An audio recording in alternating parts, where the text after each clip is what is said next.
Good evening and welcome to the TCP IP model tutorial. This is going to be a continuation from where we stopped the last time out when we discussed the OSI model. So TCP, as we all know, stands for Transmission Control Protocol, Internet Protocol, and the TCP IP model was developed by the United States Department of Defense. And back in the days, the TCP IP model was a competing standard to the OSI model. So the TCP IP model is a set of standardized protocols or rules that allow computers to communicate on a network such as the local area network, the LAN, or the internet. By the way, if you don't know what a protocol is an agreed upon set of rules. So how does TCP differ from IP? Now that's what we are going to see. What exactly separates the TCP from IP? How do they differ? IP is the part that obtains the address to which data is sent.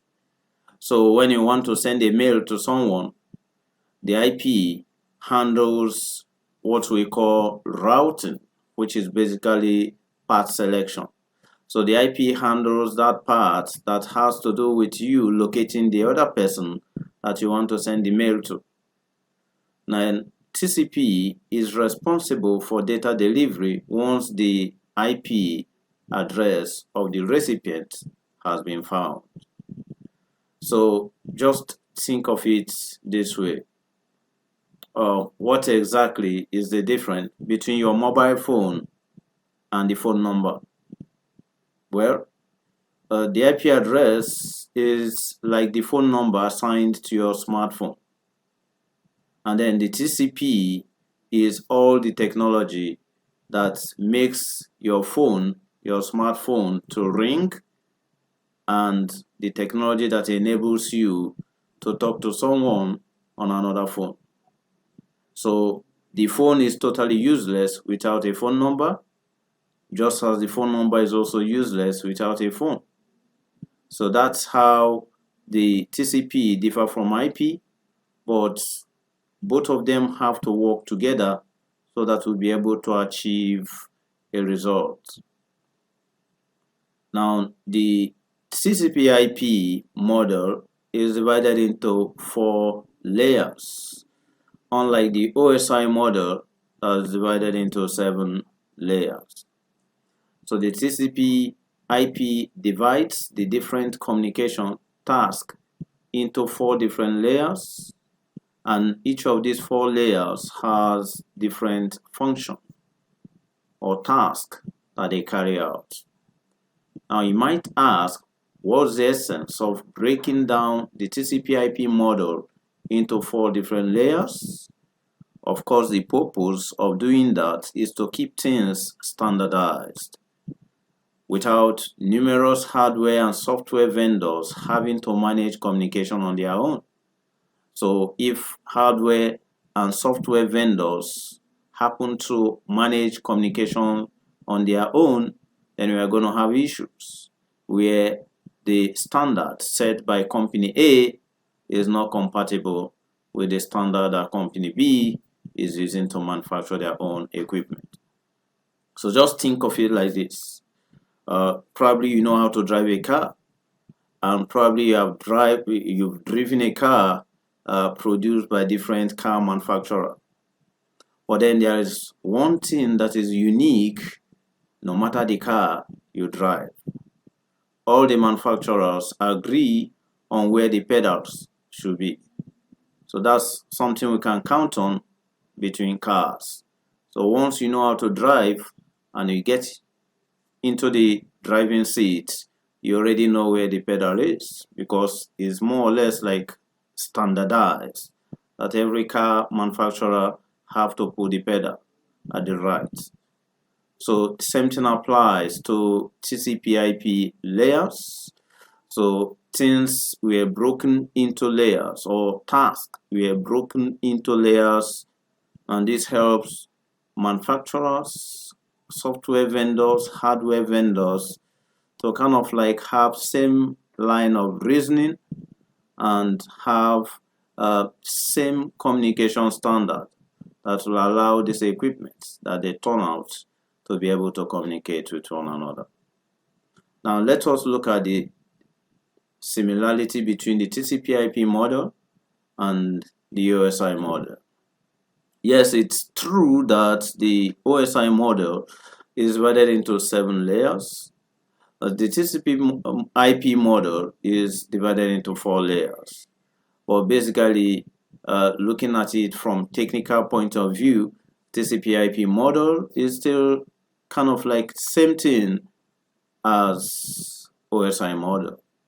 So if you look at the diagram here, we have the network interface, and basically this covers layer 1 and layer 2 of the OSI model.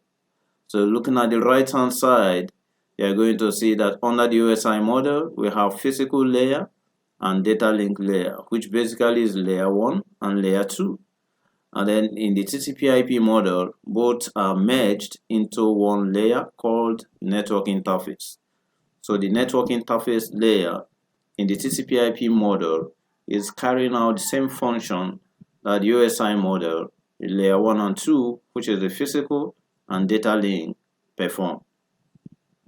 Now looking at the TCP IP, the next layer up is called internet layer, which is the same thing as what we call network layer in the OSI model world. Both of these two layers perform similar function, which is routing, being able to move data or packets from one location to the other over the network. And then the next layer after internet is the transport layer.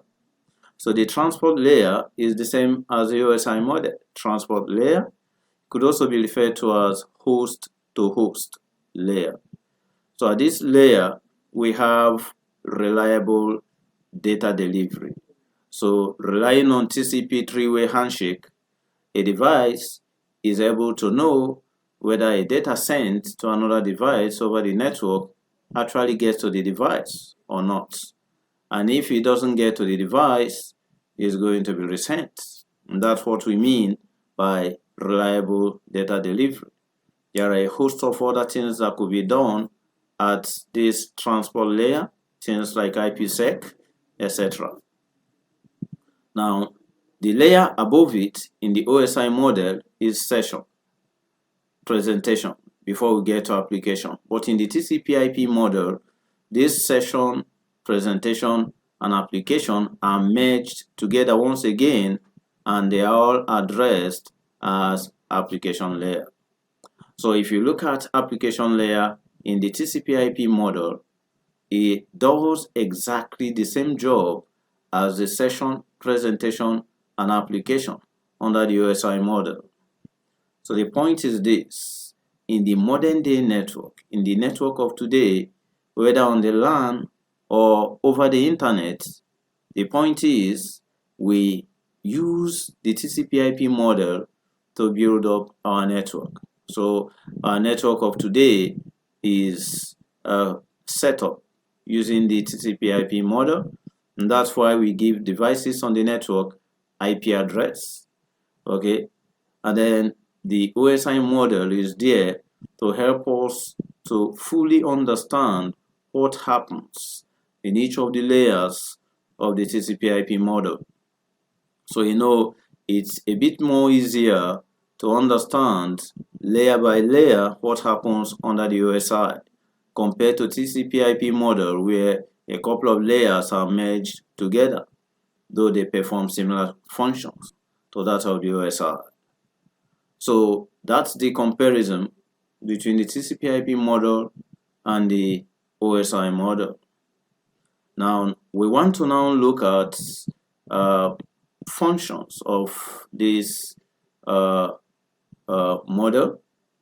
Well, the functions of the OSI model, the TCP IP model, is similar to the same function, the exact same function that the OSI model also perform. So in the layer 1 and layer 2 of the OSI model, we know these are the physical connectivity, the network interface card, cables, connectors, and then switches and devices like wireless access points, MAC address, learning, etc. functions at layer 1 and 2 of the OSI.